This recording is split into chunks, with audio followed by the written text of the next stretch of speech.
Hi friends. మా ప్రయోగం మీరు గూడా చూద్దురండి. నిన్న ట్యూషన్ నుంచి రాంగానే ఆకలి, ఆకలి అంటే ఏం చేయాలి, ఏం చేయాలంటే మా అమ్మాయికి అప్పుడు పిజ్జా తినాలి అని అనంది.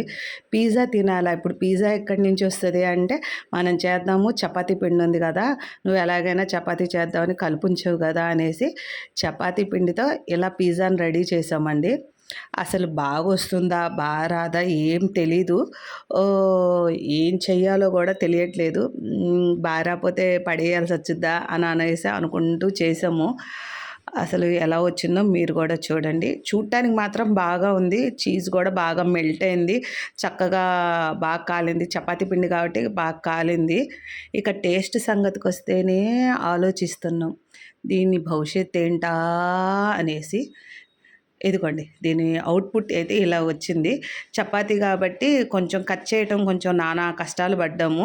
కాపోతే టేస్ట్ అయితే సూపర్‌గుందని అని అందండి మా హారిక. నిజం చెప్పురా, అబద్ధం చెప్పకు, కావంటే వాళ్ళు కూడా చేసుకుంటారు గదా చూసేవాళ్ళు. అంటే లేదమ్మా చాలా చాలా బావుంది అననేసి అదిగోండి నేను గూడా 2 ముక్కలు తిన్నాను. చాలా బాగొచ్చిందండి నిజంగానే.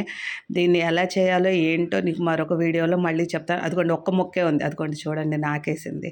ఎలా నాకేసిందో. ఆ ఒక్క ముక్క నాకిమ్మంటే నాకిస్తా ఉందనమాట. ప్లేట్ మొత్తం కంప్లీట్ చేసేసిందండి. నాకు 2 ముక్కలు ఇచ్చి.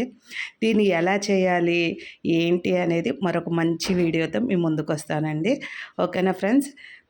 మళ్ళీ కలుద్దాం. Bye bye. ప్లీజ్ అందరూ సపోర్ట్ చేయండి, సబ్స్క్రైబ్ చేయండి, లైక్ చేయండి, షేర్ చేయండి. మీరు లైక్ ఇస్తేనే నా వీడియో ముందుకెళ్తది ఫ్రెండ్స్. ఓకేనా ఫ్రెండ్స్? బాయ్.